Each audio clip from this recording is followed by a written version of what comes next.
Shri Gurubhyo Namaha Harihi Om. In this connection, there is a legend which I shall narrate to you. In the country of Magad, there was a king named Indra. Ahalya was his wife. In that place, there also lived a handsome young man of loose morals, known as Indra. One day during a discourse, the queen listened to the story of the seduction of the famed Ahalya by Indra, the king of heaven. As a result, she conceived a great love for the young man Indra. Ahalya was distraught with love for Indra, and with the help of one of her maids, managed to have the young man brought to her. From then onwards, Indra and Ahalya used to meet each other in a secret house and enjoy themselves. Ahalya was so fond of Indra that she saw him everywhere. The very thought of him made her face radiant. As their love grew, their relationship became public, and it reached the king's ears. The irate king, in an effort to break this relationship, punished them in numerous ways. They were immersed in ice-cold water. They were fried in boiling oil. They were tied to the legs of an elephant.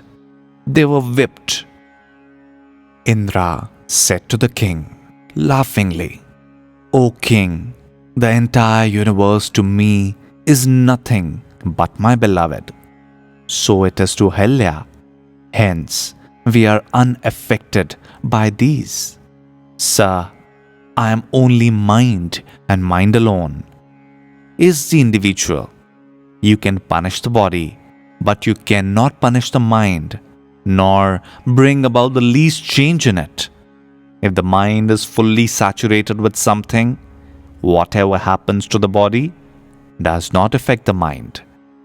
The mind is unaffected even by the boons and curses, even as the firmly established mountain is not moved by the horns of a little beast. The body does not create the mind, but the mind creates the body. The mind alone is the seed for the body. When the tree dies, the seed does not. But when the seeds perish, the tree dies within it. If the body perishes, the mind can create other bodies for itself." The son continued, "Lord, the king thereupon approached the sage Bharata and pleaded that he should punish the couple by cursing them, and the sage pronounced a curse upon the couple. However, they said to the sage and the king, 'Alas, you are both of little understanding. By thus cursing us, you have squandered the merit acquired by penance. Your curse will surely destroy our bodies, but we shall lose nothing by that. No one can destroy the mind of others. However, the sage's curse destroyed their bodies, and on leaving those bodies, they were born together as animals, and then as birds, and then as a human couple in a holy family. Till now, on account of the total love for each other, they are born together as husband and wife. Even the trees of the forest were inspired and infected by the supreme love and devotion of this couple. Even the sage's curse could not bring about the mutation of couple's mind. Even so, Lord, you cannot interfere with the creation of the 10 sons of the holy man. But what do you lose if they thus engage in their own creation? Let them remain with the creation of their own mind. It cannot be destroyed by you, any more than the reflection in a crystal can be removed. Lord, in your own consciousness, create the world as you like. In truth, The infinite consciousness, the mind, and the infinite space are all of one substance, pervaded by the infinite consciousness. Therefore, regardless of what the young men have created, you can create as many worlds as you like. Brahma said to Vasishtha, "Having listened to this advice of the sun, I immediately began to create the worlds as a natural expression of my own being. I requested the sun to be my first partner in this task. Thus, he was a son in the creation of the young men, and the progenitor of the human race in my creation. And he played this dual role efficiently. In accordance with my intention, he brought about the creation of the worlds. Whatever appear in one's consciousness that seems to come into being, get established, and even bear fruits. Such is the power of the mind. Just as the sons of the holy man gain the position of creators of the world on account of the powers of their minds, even so have I become the creator of the world. It is the mind that makes things appear here. It brings about the appearance of the body, etc. Naught else is aware of the body. The Creator Brahma said, "The individualized consciousness has in its own manifold potentialities, even as spices have taste in them. That consciousness itself appears as subtle or ethereal body, and when it becomes gross, that itself appears to be physical or material body. That individualized consciousness itself is known as Jiva, or the individual soul.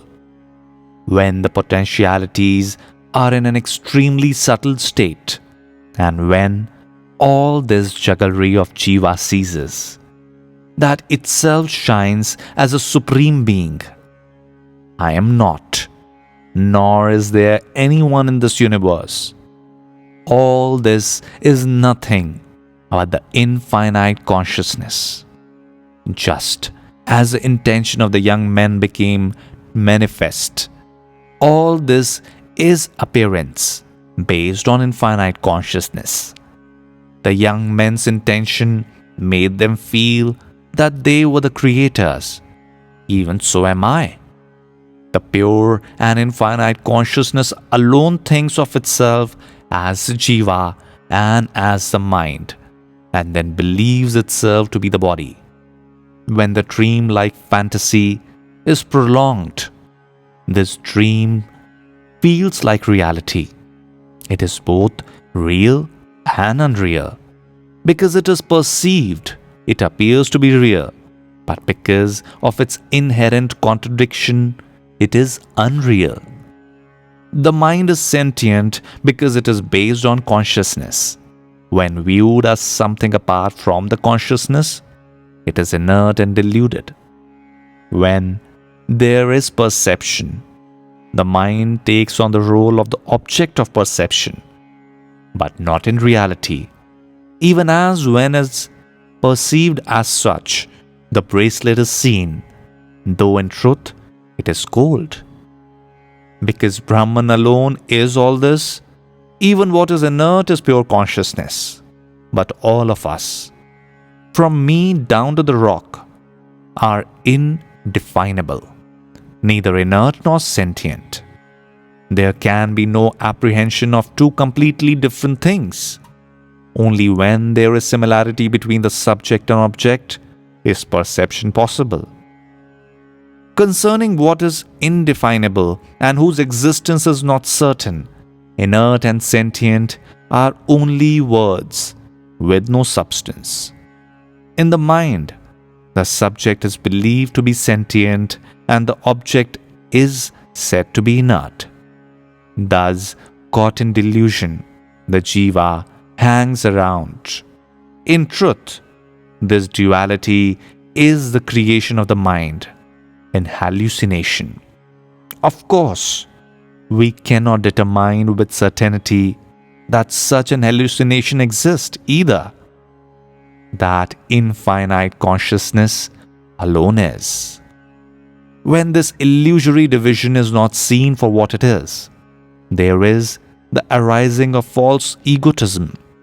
But when the mind inquires into its own nature, this division disappears.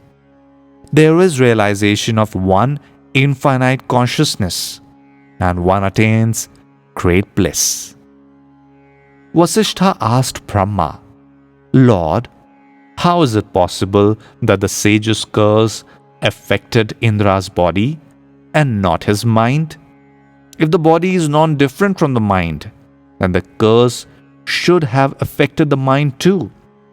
Kindly explain to me, how is mind not thus affected? Or is it?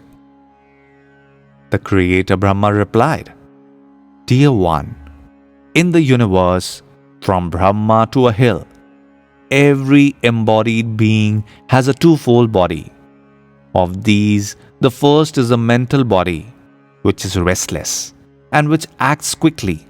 The second is a body made of flesh, which does not really do anything. Of these, the latter is overpowered by curses and also by boons or charms. It is dumb, powerless, weak, and transient like a drop of water on lotus leaf.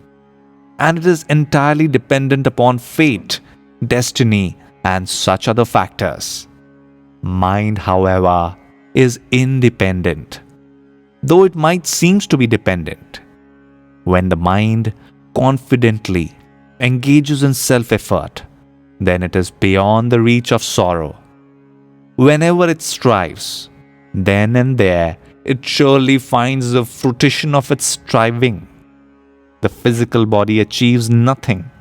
On the other hand, the mental body gets result. When the mind dwells constantly on what is pure, it is immune to the effects of curses. The body may fall into fire or mire, but the mind experiences only that which it contemplates. This was demonstrated by Indra. It was also demonstrated by sage Dirghatapa, who wished to perform a religious rite but fell in a blind well while collecting the materials for it. He performed the rite mentally and derived the fruit of actual physical performance of the rite. The 10 sons of the holy man were also able to achieve Brahmahood by their mental effort. Even I could not prevent it. Mental and physical illness, as well as curses and evil eye, do not touch the mind that is devoted to the self any more than a lotus flower can split a rock into two by falling on it. Hence, one should endeavor with the mind to make the mind take the pure path. With the self, make the self tread the path of purity. Whatever the mind contemplates, that instantly materializes. By intense contemplation, it can bring about radical change within itself, to heal itself from the defective vision in which illusion were perceived as real.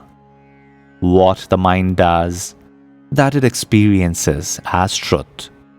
It makes a man who is sitting in the moonlight experience burning heat, and it makes one who is burning in sun experience cool comfort. Such is the mysterious power of the mind. And with this, we finish today's chapter. See you again.